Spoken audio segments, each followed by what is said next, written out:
Hello and welcome back to my channel, Old School Gunner. I would just like to thank everybody once again for all their likes and views. It's been a very good response on my last video, which of course was the History of Arsenal Football Club Part 1. And now I am back with the History of Arsenal Football Club Part 2. Once again, I would just like to thank everybody for their continued support. It means a lot to me. This channel is for the fans, by the fan. So I would just like to start on the second part of the video, and where I let off the last time was Arsenal's manager Tom Whitaker. He came in just after the Second World War, and he actually won 2 titles for Arsenal. And the second one that he won was actually a record at the time. They had won 7 titles in this time. Excuse me.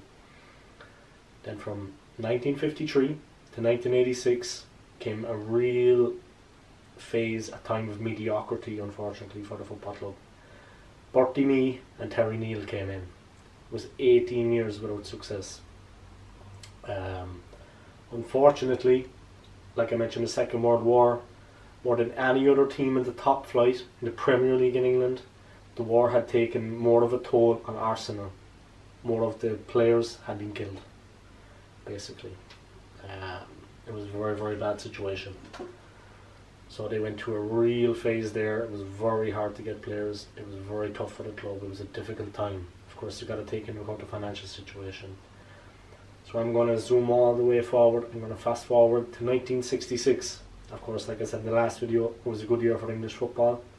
They won the World Cup. But Arsenal was not so good. They made the decision to make the physio, of all people, Bertie Mee, coach, head trainer. But he did actually have a couple of good players at his disposal, and one of those would go on to be our future manager, and that of course was the Scot, George Graham. In 1970, the club won their first UEFA Cup, their first European trophy. In 1971, they won the League and Cup double. In 1976, Bertie Mee was replaced by Terry Neal as coach. He had a lot of good players at his disposal. He had Malcolm MacDonald. He had, of course, 3 Irishmen, Liam Brady, Frank Stapleton, and the third guy, Pat Jennings, who I actually had the opportunity to meet once. So these guys coming in, they were very good quality players. Between 1978 and 1980, they went to 3 FA Cup finals in a row. Unfortunately, they lost 2 of those. But the one they won was in 1979 against Manchester United, and that is widely regarded as a classic. Arsenal winning 3-2 right at the end with a goal from Adam Sunderland. In 1980, also with the same group of players, they got to the European Cup Winners' Cup final, but unfortunately lost on penalties. I'm going to fast track again all the way up to 1986, because from 80 to 86 it was a relatively quiet period for the club. That was the dawning of George Graham. He of course had won the double under Bertie Mee as player. Now he was coming in as coach. He was a very defence-minded manager. He really concentrated on defence the whole time. They used to really get everybody behind the ball. It was like the song was introduced, Boring, Boring Arsenal, 1-0 to the Arsenal. But he was successful, very successful. But he wanted everybody to put in a shift, everyone to play defensive, get behind the ball, give the opposition very few chances, and it was very, very successful. Under Graham, they won the club's first League Cup in 1987.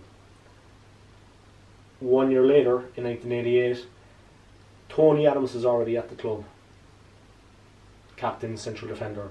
He was joined by Nigel Winterburn, Lee Dixon, and of course, a guy who is now on the bench at Arsenal as a training facility, Steve Bold. So he is now like assistant coach at Arsenal. He was there. So then you had the 4 of them together. You had Adams, Winterburn, Dixon and Bold, which made up the famous back 4 of Arsenal. They were very tight, very miserly, they gave nothing away. In the 88-89 season, of course, Arsenal were champions. The very last match of the season, the 4 lads, they went to Anfield and they won. The very last game of the season, Liverpool were in first place, Arsenal were in second place. Arsenal needed to win by 2 clear goals, and they did that with a goal right in the last minute from, of course, that man, Michael Thomas. He came up, popped up, scored the goal. Arsenal won the league at Anfield, denied Liverpool. Liverpool won it the following year, but 1 year later, Arsenal did it again in 1991. In 1993, they won the league and cup double. Unfortunately, George Graham was beset by rumours of financial irregularities in player transfers. He had actually accepted money, backhanders, as we like to say in the biz, from Rune Hauge, a businessman. So unfortunately, that was the end of George Graham. He was replaced by a relatively unknown Bruce Rioch. After 1 year, Rioch was replaced.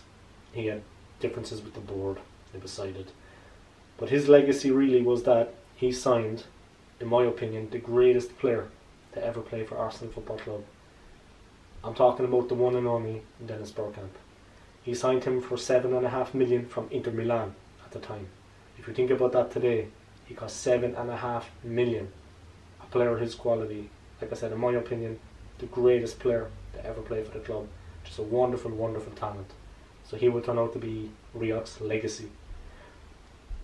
All the years that followed, all the success, in my opinion, was built on Bergkamp.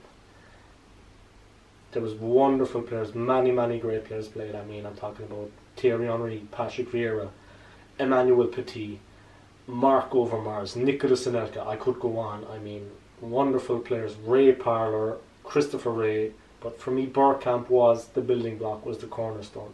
He was just a wonderful, wonderful talent. Wenger came in and he realised this. That was, of course, the dawning of Arsene Wenger. Rioch was out, Arsene came in. That was 1986. Bergkamp was already there after arriving 1 year earlier. Wenger realised what he had. He had a top player who had a very hard time in Italy before he left. It's just the Italian game, the way it was. It took him time to settle, but when he settled, like I said, he would want to be the greatest player, in my opinion, in our history to ever play for the club. Wenger came in and he changed absolutely everything. Diet, training, tactics. The team played attractive attacking football, which was completely different to the George Graham era. Yeah, he was successful, but it wasn't pretty to watch. I mean, it was 1-0 to the Arsenal a lot of times. Wenger came in and changed absolutely everything, like I said. Everything, and the team played much more attractive, passing, attacking football. And of course, Bergkamp was the kind of player that could be pivotal in that setup.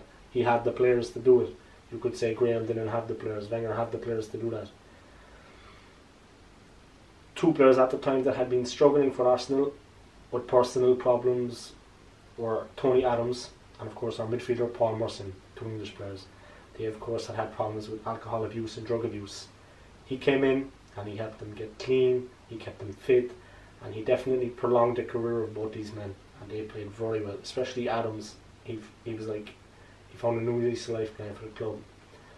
In the Wenger period, the goal scoring record for Arsenal was broken twice. First by the legend Ian Wright, and secondly by Thierry Henry. Wenger had this talent of bringing in and spotting players from his home country of France. He brought in Vieira, he brought in Henry, who was a winger and relatively unknown, transformed him into a forward. He would go on to be the leading goal scorer for the club, and that's to this day. He's still the leading goal scorer. He was very successful, Wenger. Very, very successful. In 97-98, they did the double. In 2000, they got to the UEFA Cup final, but unfortunately lost that. They got a Galatasaray on penalties. In 2001-2002, they also won the League and Cup double. In 2003 and 2005, they won the FA Cup. The season 2003-2004, they won the league again. So Wenger's third championship. They went 49 games unbeaten. So that was obviously more than the season. They went the whole season without losing a game. I mean, under George Graham, I think one of the seasons, the last one, I think 1991, they lost one match. Under Wenger, they went the whole season without losing. Whenever the team went to go down, whenever they were under pressure at Anfield, at Old Trafford, at White Hart Lane, They always found a way, they always stayed calm, and they got a goal. They got back into the game. They always believed, as some of the players said, they would score. They always believed it, they never doubted it. They never lost a game all season. They didn't lose one game in the league. I mean, say no more about it, that speaks for itself. Every game at that level is serious competition. They didn't even lose one. Well, say no more about that. In 2006, the club got to their first Champions League final, and they were the first club in London to reach the final. But unfortunately, they lost by a Ronaldinho-inspired Barcelona. It was a very close game, and to be honest, it was like 79th minute, 1-0, they were winning from a Sol Campbell goal. At the end, Lehmann, of course, got himself sent off. I had a fan contact me, give some feedback during the week. He would like me to talk about some Arsenal's German players. That's probably not a guy that he would like me to mention. The one and only Jens Lehmann get himself sent off in the club's first one and only Champions League final. Anyway, but I'll give him a mention. It was Jens Lehmann. So that's one of the German players anyway. But he was good for the club. Look, he was unlucky in that match, and it was a very tight game, a very narrow defeat. Arsenal played well. They were given as good as they got until they sent it off. In 2006, of course, after 93 years at Highbury, a very big occasion came for the club. They moved. They moved from Highbury to a much bigger, new capacity stadium, the Emirates Stadium, called so, of course, because of the sponsors, the Emirates Airline. So in 2006, the club moved. It was 93 years they had been at Highbury. I mean, that's a long time. In 2005, Arsenal had last won a trophy. That was the FA Cup. So there was a bit of a barren period. Fortunately, in 2014, 9 years after that win, they won the cup again. They won the FA Cup 3-2 against Hull. They had been 2-0 down at half time. They came back to win 3-2. And I would like to mention a German player, as was requested, Mesut Ozil was instrumental in that. He guided the team to that victory. In 2015, they repeated it. So they won in 2014, they won again in 2015, the FA Cup against Villa, 4-0. They slaughtered Villa. I mean, that was no competition. That was an easy victory. In 2017, the team was underestimated in the final against Chelsea. No one gave them a chance. They also won that one 2-1. That was a particularly sweet victory. Of course, after that was really the decline of Arsene Wenger. Things went downhill from that point. I was one of the guys that wanted him out. With all due respect to the man, like just as I listed his achievements, what he did, it was wonderful. But at the end, he dragged it out 3 or 4 years. For me, it tarnished the last part of his managerial phase at Arsenal, because he should have left a few seasons earlier, in my opinion. After the cup win, maybe in 2015. Of course, they won it again in 2017, but to be honest, the decline was rapid. It was getting steadily worse. 4th place was enough for some people in the league. Champions League qualification every season, grand job, but we never went beyond the quarter-final stage. It was an embarrassment. Chelsea had been successful, of course. They had won the Champions League. Other teams have been successful, and we were just standing still for all those years. I mean, on the 20th of April 2018, after 22 years in charge, Arsene Wenger announced that he would be stepping down, that he would no longer be manager. Like I said, I was one of the guys that wanted him out. I'd seen enough, and I was relieved. I want to be perfectly honest. I was relieved. I didn't think I would mind even see it in my lifetime, but I was relieved that he actually stepped down. It was for the betterment of the club. He has my respect. It's just at the end, he stayed too long. He'd lost his magic. The game had changed, and look, the man was 67 years of age. That's all I'm going to say about that. But he has my respect. If he'd left a bit sooner, probably would have been better for everybody. But look, it can be hard to let go. He has my respect. So he stepped back. He stepped down after the end of the season in 2018. And the final home match was a 5-0 victory against Burnley. And the final away match was a 1-0 against Huddersfield, a 1-0 win. Wenger's final home game, the win against Burnley, he received a standing ovation from the Wengerians and the Wengeroids. everybody together. And after that, about a month later, the news came out that Arsenal's new coach would be a Spanish coach by the name of Unai Emery. At the moment, as everybody probably knows, Arsenal fans definitely, the club is in 4th place, like we always finished on the Wenger. And we're above Spurs, they're in 5th, so I'm not complaining right now. It's pretty funny. That's the end of my Arsenal history videos. My next video is going to be about the players that have played for Arsenal.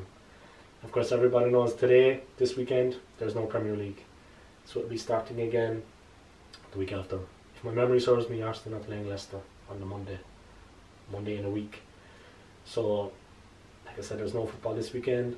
This is the end of my Arsenal history videos. This is the second part. My next video will be on the players that I placed for the club, the more influential, important players.